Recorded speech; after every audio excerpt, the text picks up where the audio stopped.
மீண்டும் தலை தூக்கும் தமிழீழ விடுதலை புலிகளின் ஆதரவு குழுக்கள். அனுர அரசை எச்சரிக்கும் எம்பி. மியன்மார் மற்றும் தாய்லாந்து நிலநடுக்கம், உயிரிழப்பு 10,000 கடக்கும் என பகீர் தகவல். தமிழ் அரசியல் கைதிகளுக்கு எப்போதும் பொது மன்னிப்பு கிடையாது, அனுர அரசு திட்டவட்டம். வெளிநாடொன்றில் ஆட்கடத்தலில் ஈடுபட்ட இலங்கையர் 2 அதிரடியாக கைது. நாடாளுமன்றத்தில் கூச்சலிடுபவர்களை வரிசையாக சிறைக்கு அனுப்ப நடவடிக்கை. கனடாவுக்கு தப்பிச் செல்ல நினைக்கும் அமெரிக்கர்கள், ட்ரம்ப் தொடர்பில் மிரட்டல்கள். இலங்கையில் 12 மாவட்டங்களுக்கு அச்சுறுத்தல். நாட்டில் புதிதாக களமிறங்கும் சிறப்பு அதிரடிப்படை, மக்களே அவதானம்.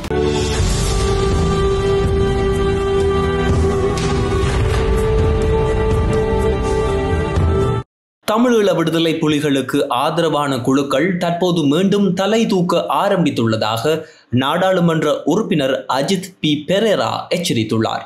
அரசின் ராஜதந்திர செயற்பாடுகள் குறித்த அனுபவம் இல்லாமை காரணமாகவே பாதுகாப்பு படையினர் மீது தடை விதிக்க ஏதுவாக அமைந்துள்ளது என்றும் அஜித் பி பெரேரா குறிப்பிட்டுள்ளார். அவர் மேலும் இது தொடர்பில் குறிப்பிடும் போது, முன்னாள் ஜனாதிபதி ரணில் விக்ரமசிங்கவை அல் ஜசீரா செய்தி சேவை நெருக்கடிக்கு உள்ளாக்க திட்டமிட்டு செயற்பட்டிருந்தது. அதன் பின்னணியிலும் தமிழீழ விடுதலை புலிகள் ஆதரவாளர்களே காணப்பட்டார்கள். மீண்டும் புதிதாக தமிழீழ விடுதலை புலிகள் இயக்கத்தை தோற்றுவிக்க செய்வதற்கு அவர்கள் முயற்சிக்கின்றார்கள். தமிழ் மக்களுக்கு அநீதி இழைக்கப்பட்டது, தமிழ் மக்களுக்கு எதிராக யுத்த குற்றம் இழைக்கப்பட்டதாக தெரிவித்து அதனை தமக்கு சாதகமாக பயன்படுத்தி கொள்ளும் குழுக்கள் வெளிநாடுகளில் வாழ்கின்றது. சிலர் தமிழீழ அரசை தோற்றுவிப்பதற்கும், மேலும் சிலர் தமிழ் மக்களின் பிரச்சனைகளை விற்று பிழைப்பு நடத்துவதற்கும் முயற்சிக்கின்றார்கள். அவ்வாறானவர்கள் மிக பலமிக்க குழுக்களாகவும் எழுச்சி பெற்றுள்ளார்கள். உலகில் பல முக்கிய பதவிகளை வகிப்பவர்களாகவும் அவர்கள் காணப்படுகின்றார்கள். குறிப்பாக ஐரோப்பிய நாடுகளிலும் கனடா போன்ற நாடுகளிலுமே இவ்வாறு அவர்கள் உயர் பதவிகளை வகிக்கின்றார்கள். தற்போதைய அனுர அரசாங்கத்தின் ராஜதந்திர செயற்பாடுகளில் கவனீனமான போக்கு மற்றும் அது குறித்த அனுபவமின்மையே பாதுகாப்பு படையினர் மீது தடை விதிப்பதற்குரிய காரணமாகவும் அமைந்துள்ளது. இது மிகவும் பாரதூரமான நிலைமையாகும். ஐக்கிய மக்கள் சக்தியின் தலைமைத்துவத்தில் மாற்றங்களை ஏற்படுத்த வேண்டிய தேவை தற்போது கிடையாது. சமூகத்திலும் அவ்வாறான நிலைப்பாடு இல்லை. கட்சிகளுக்குள் அவ்வாறான மாற்று தலைமைத்துவமும் இல்லை. ஐக்கிய தேசிய கட்சியுடன் நாம் இணைந்து பயணிக்க வேண்டும் என்ற நிலைப்பாடு சமூகத்தின் மத்தியில் காணப்பட்டது. நாமும் அதற்கு முயற்சித்தோம். எனினும் அந்த முயற்சியும் வெற்றி அளிக்கவில்லை என அஜித் பி பெரேரா குறிப்பிட்டுள்ளார். மியன்மார் மற்றும் தாய்லாந்து நிலநடுக்கத்தில் உயிரிழப்போர் எண்ணிக்கை 10,000 கடக்கும் என அமெரிக்க ஆய்வு மையம் கூறிய தகவல் பெரும் அதிர்ச்சியை ஏற்படுத்தியுள்ளது. மியன்மார் மற்றும் தாய்லாந்தில் நேற்று இடம்பெற்ற நில அதிர்வினால் இதுவரை உயிரிழந்தோர் எண்ணிக்கை 1000 கடந்துள்ள நிலையில் இந்த விடயம் கூறப்பட்டுள்ளது. இந்த நிலையில் இடிபாடுகளுக்குள் பலர் சிக்கியுள்ளதால் உயிரிழப்பு மேலும் அதிகரிக்கக்கூடும் என அச்சுறுத்தல் விடுக்கப்பட்டுள்ளது. மியன்மார் மற்றும் தாய்லாந்து ஆகிய நாடுகளில் நேற்று அடுத்தடுத்து பயங்கர நிலநடுக்கம் ஏற்பட்டது. இது ரிக்டர் அளவில் 7.7 மற்றும் 6.4 ஆக பதிவாகிய நிலையில் நிலநடுக்கத்தால் கட்டடங்கள் இடிந்து விழுந்து பெரும் சேதம் ஏற்பட்டுள்ளது. இந்த நிலநடுக்கத்தில் மியன்மாரில் சுமார் 1000க்கும் அதிகமானோர் உயிரிழந்துள்ளதாக தகவல்கள் வெளியாகியுள்ளது. மேலும் இடிபாடுகளுக்குள் பலர் சிக்கியுள்ளதால் உயிரிழப்பு மேலும் அதிகரிக்க கூடும் எனவும் அஞ்சப்படுகின்றது. இந்த மீட்பு பணிகள் துரிதமாக மேற்கொள்ளப்பட்டு வருகின்றமையால் இந்த நிலையில் மியன்மார் தாய்லாந்து நிலநடுக்கத்தில் உயிரிழந்தோரின் எண்ணிக்கை 10,000 கடக்கும் என நிலநடுக்கத்திற்கான அமெரிக்க ஆய்வு மையம் USGS கணித்துள்ளது. இதேவேளை நேற்று மாத்திரம் 3 முறை நிலநடுக்கம் ஏற்பட்டதால் பொதுமக்கள் பெரும் அச்சத்தில் உள்ளார்கள். தற்போது மதியம் 2:50 மணியளவில் ரிக்டர் அளவில் 4.7 ஆக நிலநடுக்கம் பதிவாகியுள்ளதாக நில அதிர்வு மையம் தகவலை வெளியிட்டுள்ளது. அரசியல் கைதிகளை விடுவிப்பது உடனடியாக தீர்மானிக்கக்கூடிய விடயம் அல்ல என்று அமைச்சர் பிமல் ரட்நாயக்க தெரிவித்துள்ளார். தற்போது சிறையில் உள்ளவர்கள் யாரும் வெறும் சந்தேக நபர்கள் அல்ல, அனைவரும் நீதிமன்றத்தினால் குற்றவாளிகளாக அடையாளம் காணப்பட்டவர்கள். எனவே முன்னைய ஜனாதிபதிகள் செய்தது போல அவர்களுக்கு பொது மன்னிப்பு வழங்க முடியாது. நாம் சரியான நடைமுறையை பின்பற்ற வேண்டும். இந்த கைதிகள் கைது செய்யப்பட்டு தண்டனை விதிக்கப்பட்ட குற்றங்கள் மிகவும் கடுமையானவை. முன்னாள் ஜனாதிபதிகளுக்கு எதிரான கொலை சதி, பிலியந்தலை பேருந்து குண்டுவெடிப்பு, மத்திய வங்கி குண்டுவெடிப்பு மற்றும் தலதா மாளிகை குண்டுவெடிப்பு போன்ற பெரிய சம்பவங்களில் ஈடுபட்டதாக குற்றச்சாட்டுகள் சுமத்தப்பட்டவர்கள். எனவே அவர்களை விடுவிப்பது தொடர்பான முடிவை எளிதாக எடுக்க முடியாது. சமூகத்திற்குள் ஒற்றுமையை வளர்ப்பது மட்டுமல்ல, அரசியல் ஆதாயத்திற்காக வரும் சூழ்நிலையை பயன்படுத்துவதை தடுப்பதும் இதன் நோக்கமாகும். தற்போது இந்த கைதிகள் குறித்த அறிக்கையை மேலும் மதிப்பாய்வு செய்வதற்காக சமர்ப்பிக்குமாறு பாதுகாப்பு அமைச்சு மற்றும் சிறைச்சாலைகள் திணைக்களத்துக்கு ஜனாதிபதி அறிவுறுத்தியுள்ளார் எனவும் குறிப்பிடப்பட்டுள்ளது. தென்கிழக்கு ஐரோப்பாவில் சட்டவிரோத ஆட்கடத்தல் தொடர்பாக இலங்கையைச் சேர்ந்த 2 பேரை கொசோவோ போலீசார் கைது செய்துள்ளார்கள். கொசோவோவின் ஜிலான் நகரத்தில் நேற்றைய தினம் இந்த கைது நடவடிக்கைகள் இடம்பெற்றுள்ளது. ஒரு வாகனத்தின் சாரதி போலீசார் தன்னை கவனிப்பதை உணர்ந்தவுடன் வேகத்தை அதிகரித்து தப்பிச் செல்ல முயன்றார். அருகிலுள்ள இடத்தில் வாகனத்தை விட்டு இறங்கி ஓடிவிட்டார். அதே பகுதியில் ஆவணங்களின்றி 2 ஆண்கள் இருந்துள்ளார்கள்.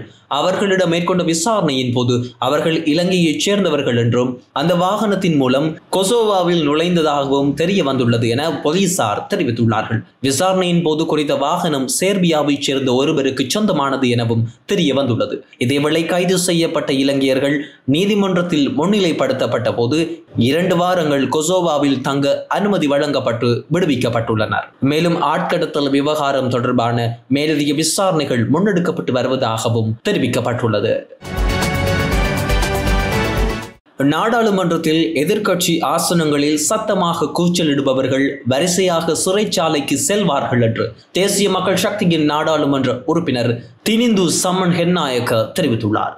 நாடாளுமன்றத்தில் சத்தமாக கூச்சலிடும் எதிர்க்கட்சியின் பெயர் பட்டியலை ஒழுங்காக வைத்திருந்தால் சிறைக்கு செல்வோரின் பட்டியலையும் அடையாளம் காண முடியும் என்று அவர் கூறியுள்ளார்.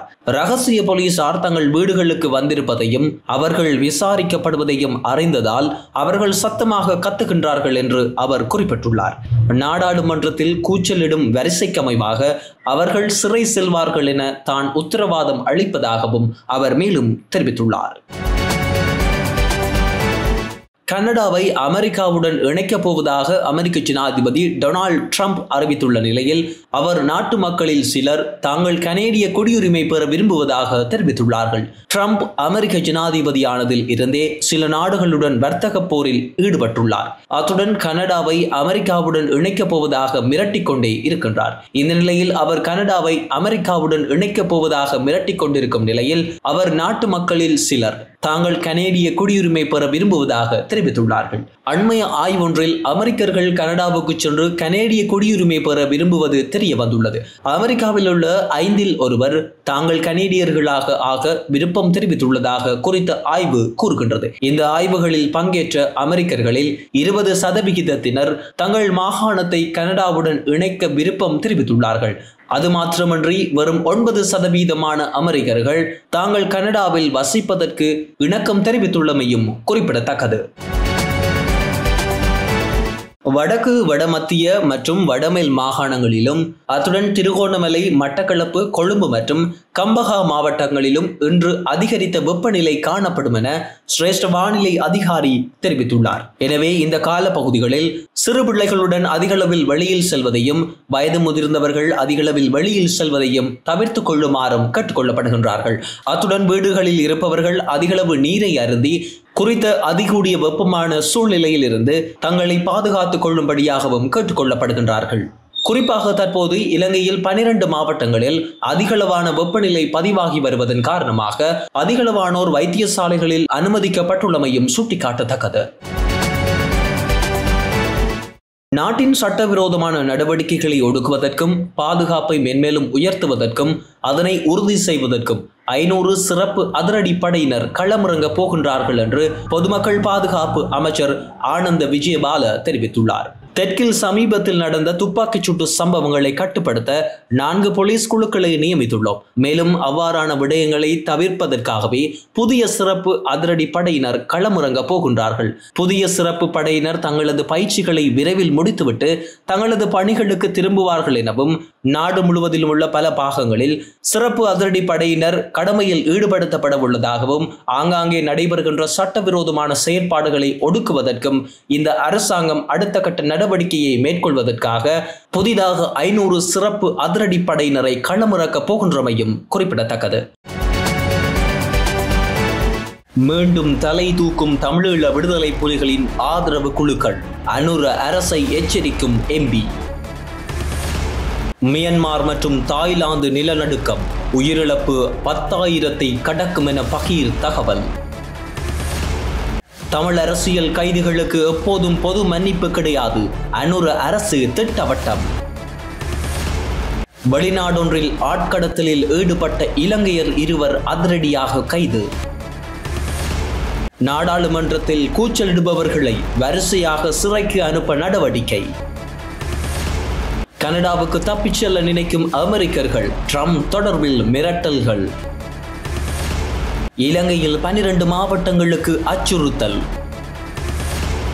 நாட்டில் புதிதாக களமிறங்கும் சிறப்பு அதிரடிப்படை, மக்களே அவதானம்.